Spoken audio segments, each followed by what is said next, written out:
আলাইকুম viewers, welcome back to my channel BD রকমারি। আমার চ্যানেলে সবাইকে ওয়েলকাম জানাচ্ছি। যারা চ্যানেলটি সাবস্ক্রাইব করেছেন অসংখ্য ধন্যবাদ, আর যারা করেননি চ্যানেলে নতুন, চ্যানেলটি সাবস্ক্রাইব করে পাশে থাকা বেল বাটনটি অন করে দিবেন। ভিউয়ার্স, আমার আরেকটি চ্যানেল আছে, সেটির নাম হলো রকমারি রান্নাঘর।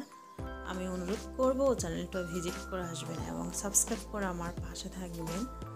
আজ আমি নিয়ে এসেছি একটি চায়ের রেসিপি। এটি আইস টি, তবে আমার এই চ্যানেলটি রূপচর্চার চ্যানেল।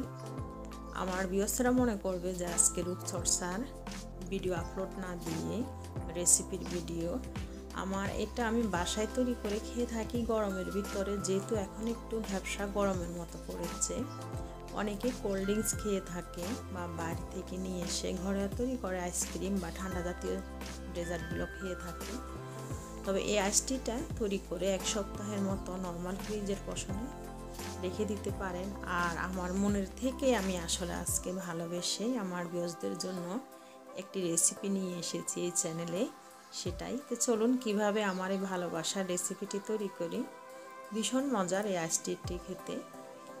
এখানে আমি পরিমাপ নেই, তবে বেশি করে তৈরি করলে বেশি করে তৈরি করে রেখে দিবেন।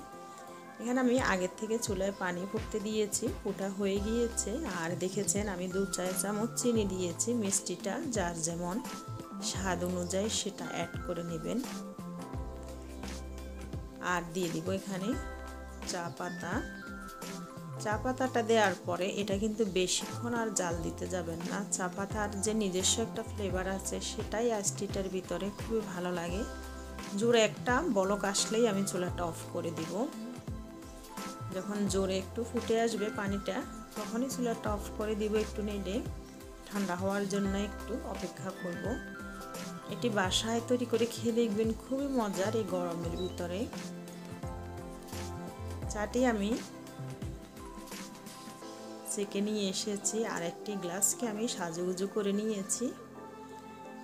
এক টুকরো লেবু স্লাইস দিয়ে দিলাম, সামান্য পুদিনা পাতা। চাটা আমি ছেঁকে নিয়ে এসেছি। দেখুন, পুদিনা পাতাটা অপশনাল, এটা আমার ছিল হাতের কাছে সেজন্যই আমি দিয়েছি। তবে দিলে একটু যাদের বাসা আছে দিয়ে খেতে পারেন, ফ্লেভারটা খুবই ভালো লাগে। চাটা আমি গ্লাসে নিয়ে নিলাম, আর দিয়ে দিব এখানে 2 চা চামচ লেবুর রস। তবে মিষ্টিটা আর লেবুর রসটা যার যেমন টেস্ট অনুযায়ী এটি অ্যাড করে নিতে পারেন। লেবুর রসটা দেওয়ার পরে চায়ের কালারটাই চেঞ্জ হয়ে যায়। দেখুন, খুবই সুন্দর একটা কালার ধারণ করেছে। আর দিয়ে দিব সামান্য আদা কুচি। আদা কুচিটা অপশনাল, কেউ যদি না খেতে চান নাও দিতে পারেন, তবে আমার কাছে ভালো লাগে সেজন্য আমি দিয়েছি। আর দিয়ে দিব, যেহেতু আইসটি বরফের টুকরো তৈরি হয়ে গেল আমার আইসটি। এটি ভীষণ মজার, বাসায় অবশ্যই তৈরি করে খেয়ে দেখবেন এই গরমের ভিতরে।